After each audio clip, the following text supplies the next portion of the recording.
We haven't had a client yet that we've launched Andromeda with a perfect framework. That actually Yeah. seems to be fairly difficult for a lot of clients. Yeah. It's hard to say go from years of grab 10 ads, see what one works, and then crank it up. Like now it has to be almost brought back to like a go-to-market strategy for a business. You now have to produce your marketing in infomercial styles. You have 1 hour, but there's commercial breaks. And that 1 hour has 5 different segments. Well, how do you storyboard 5 segments? Well, it has to be a congruent narrative. That's how you have to create your creative and your copy now, which is almost writing it like an infomercial. It's impressive because, I mean, first off, we haven't talked about hook rate in a long time. And I think it's a secondary metric that I think from a creative standpoint, it was always something that pure creatives would love to see, but it didn't necessarily equate to performance. So I remember running a lot of ads pre-hook rate, and they would get a ton of engagement, but they wouldn't actually lead to anything after the fact. But they were all pretty much the same. Yep. So we used to run flashlight campaigns. Remember those flashlights that everyone was selling like back 7-8 years ago? Oh, yeah. That was me and Molly Pittman. We spent like $2 million a month on that, by the way. The point was, is so like we did some ads that were like the American flag, you know, like we wanted to make like an American hook on it. Everyone was engaging with it. Great. Nobody bought. Yeah. So we had retargeting ads, but they weren't really all that good. And there was nothing like this. The algorithm wasn't as smart as it nearly is today. The point is that looking at these secondary metrics, like there is a definite correlation. You said this, you know, you flunked 5th grade math, but you're good at correlation. Like this is it right here. Yeah. The question I have for you is, where's the sweet spot for, because I noticed like the hold rate ain't so good on some of these. Like they're hooking them in, getting them interested, and obviously performance is up. When you see hold rate going up, you see conversions going up, you see NCAC going down. Like that's a nice formula. If you got them to hold longer, what's your sense? What are you seeing in some of the other accounts now that you've sort of discovered this correlation here? Yeah, I think what we're going to be doing is we haven't had a client yet that we've launched Andromeda with a perfect framework. That actually seems to be fairly difficult for a lot of clients. Yeah. It's hard to say go from years of grab 10 ads, see what one works, and then crank it up. Like now it has to be almost brought back to like a go-to-market strategy for a business. Yeah. Like you now have to produce your marketing in infomercial styles. You have 1 hour, but there's commercial breaks. And that 1 hour has 5 different segments. Well, how do you storyboard 5 segments? Well, it has to be a congruent narrative. That's how you have to create your copy now. That's how you have to create your creative and your copy now, which is almost writing it like an infomercial. That part seems to be fairly difficult for a lot of companies to understand by saying, what is the concept that we're going to test? We've done it once. Actually, I'm lying. We have done it once. Well, that's the company that does the prerequisites, the one that we're always showcasing. Yep. But that one is again, the results speak for themselves kind of thing. Just as a quick example for everyone out there, this is not something that we kind of wing, but it's actually quite interesting. We launched these campaigns with this concept, hooks and offers, back in September 7th, if I remember correctly. So if we go back to September 7th, this is when we said, hey, let's take, we have spent $500,000 on this. So it's not a small amount of ad spend, but on September 7th to now, compared to previous period, I accidentally clicked a button there. We have went from $400,000 to $500,000. So we did add $100,000 in spend. Now, what's interesting about this whole thing, though, is this is the time period that we started this concept token offer. And I think this is also why companies get a little bit perturbed when we start to move towards these models. It's very uncomfortable. This is the time period on the 37th week of this year that we started this model. Now, when we compare year-over-year metrics all the way back to December 29th of 2024, the average growth per week was 5.51%. Since switching over to this model, the average growth per week has been 28.81%. So this is now 600% increase in new customer growth in the last 2.5 months. Yeah. Now, what's nice about this is the 2025 totals, we've already put, $1.17 million of new customer revenue, and that's scaling, and it's only cost us $100,000 more. Like it is absolutely moving the needle.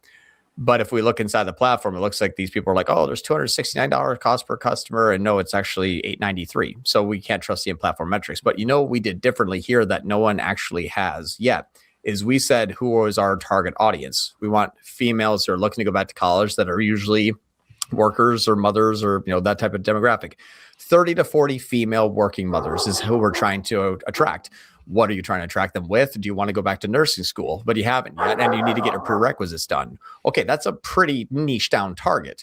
But now you'll see this is all our healthcare offers. We have 90 UGCs, testimonials, product demos. We did everything about healthcare, and we did it for primarily nurses. So this is like the nursing offer. All of these here are a very consistent, congruent message. We spent $500,000 on it in one direction. You can see here, these nomenclatures are very, very well refined. This is, all of our campaigns, but we also iterate the process where what's working gets iterated, number 1, number 2, number 3, and we get 55 million impressions or 5.5 million impressions on it for only $112,000. Like it is a concerted effort. That can grow a company 30% starting week 2. That's what happened. And it's been staying up there. Yeah. This is a jump between creative team saying, hey, this is, some cool stuff. And media buyers like, all right, cool, I'll test it. This is pre-media buyer. This is pre-traffic. This is pre-creative. This is storyboarding at the marketing level of the company, not the agency. You don't want to go to an agency and say, build my business for me. Yeah. No, they drive traffic with creative. Before you drive traffic with creative, you need to know what that creative is and what is your go-to-market plan in a very cohesive, conceptual manner that people can understand. You package that, and you deliver it, and you measure that concept. Right. It's not just throwing spaghetti against the wall and say, why isn't it sticking? That's 5 years ago. Right. So that was a part that I think it is very important that we understand. Yes, it's hook rate. Yes, it's hold rate. But it doesn't mean that hook and hold rate, that ad sucks. Your concept may suck. Do you ever think about maybe people don't really want that? So it's maybe not an ad. Right. Like, hey, maybe your concept and your hook is not landing because that's the wrong angle. If I was going after 99-year-old men that want to become surfboarders, I'm probably going to fail. Well, I think we actually say this in our little sizzle reel before we start. It's like no creative diversification strategy is ever going to cure a bad business model. Exactly right. Or a business model that nobody wants. 90-year-old surfers, not exactly a large total addressable market, but go for it, man. If you want to have a, $100,000 business, maybe, and that really can't, unless you're in like Australia or something like that. But the point is it all does come back to that. So what you're saying is hold rate in that 10% range is like a tertiary metric. It's not even like a secondary metric. You're really finding its hook rate more so than anything right now. And it's definitely correlative. Like we're seeing it right now. I think you have another example of this with another client before we get into Q&A here, which we definitely do need to get to. Where this is so fun. Where we saw kind of the same thing. And this is in the process of scaling. And this one, as you're setting up here, went from $75 a day, and then you're scaling up to 100, 200, like you're now at 200, if I'm not mistaken. And then they run out of product every now and then. So there's that. But there's 15, 20, 25 SKUs in a very large market, an almost infinite scale with all of this stuff working. And hook rate was one of the things that you noticed, as I recall. Yep, that's exactly right. What's interesting about this is everyone knows me as a person that does not really care what the in-platform metrics look like. And I keep proving that time and time again. Yeah. It's hard to manage a campaign without knowing what the campaign tells you as conversions, but we're building businesses. We're not just listening to Meta. That's why this gets harder. So when you look at this here, this is a campaign that we've been running for the last 30 days.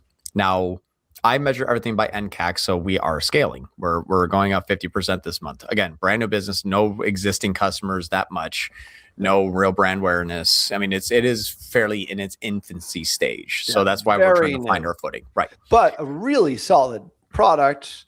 like we both analyzed this one. We're like, they've got something here. They might not have the great business model quite yet, but that's okay. And, like putting the cart before the horse a little bit here from a brand standpoint, but the product is really, really good. Exactly right. And what's funny about this is like, it's basically like, I'm trying to get under $25 new customers. That's my goal. I want to get under 100. Want to get under $25 new customers. And the new campaign that I've launched, and then we've also like pushed more ad spend in than we did before. And there you go. We're scaling it up right now, kind of thing. If we spent 48% more now, it doesn't say that it's working really well. It's like, hey, got 15 sales this month and $128 new customer. Like, oh God, that's horrible. But what's funny about this is I'm like, these metrics can't be right because I'm scaling this company based off NCAC. So as we look inside of the last 30 days and we have, $128 NCAC and only 15 sales, but I'm like, well, I don't really care. I've scaled it up 50%. So this should work. I can't tell why, but I know it's working besides the fact that conversion value is wrong. The top line in the last 30 days over the previous 30 days, as an example, as a decent, this is the online store. They do have some marketplace stuff, but the online store is up 81%. Top line's up 152%. Return customer rate is down to 5%. It went down 65% because these are all new. And we are having 86% more sessions and 11% better conversion rate. Every single thing is green. Green. I mean, green across the board. Green. Our branded search is up 100% because Facebook's up 111. So my Facebook Andromeda campaigns doubled Google. The people that don't know MMM out there are going to be surprised, but the people that know MMM is like, well, yeah, of course, that makes sense. That's why we push here. Sure. So all of these look fine. So I'm looking at actual top line performance, and then I just hit the gas and scale at 50% more ad spend. So good performance, spend more. Good performance, spend more. Running at a quick, let's just double check my math here for a half a second. I know we have to do some Q&A, but this is actually pretty important because this is what people do not do still. And I do want to kind of drive this home again. Yes. In the last 30 days, we have 142 new customers. We spent 2,495. Well, 2,495 divided by 142 gives us a $17.57 NCAC.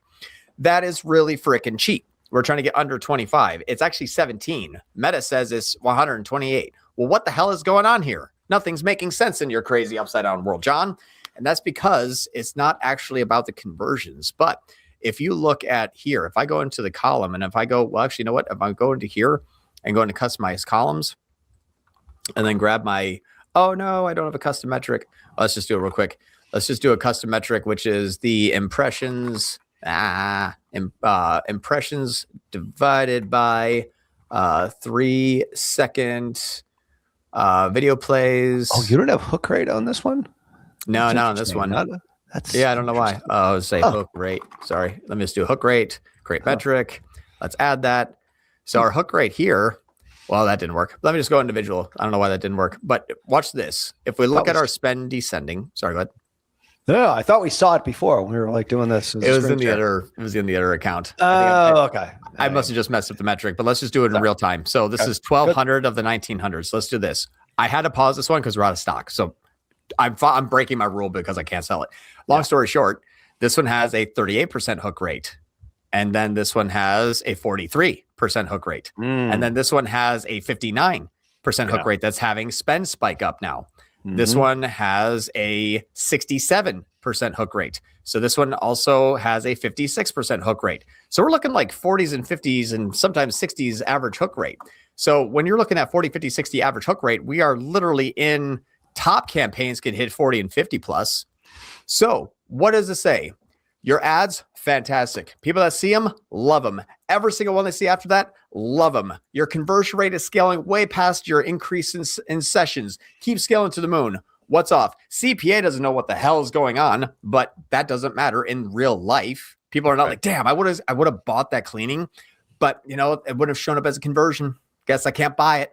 No one thinks like that. They don't care. Yeah. So because I have good spend on good ads to good people and I can measure top line, the in-platform metrics are obviously just keeping it cold with the few that they can identify, but that's why that company scaled 150% in 30 days. Yeah. This is what matters. This is the stuff that matters. Is it metrics that matter and growth that scales? Hey, look at that. Hey, look at that.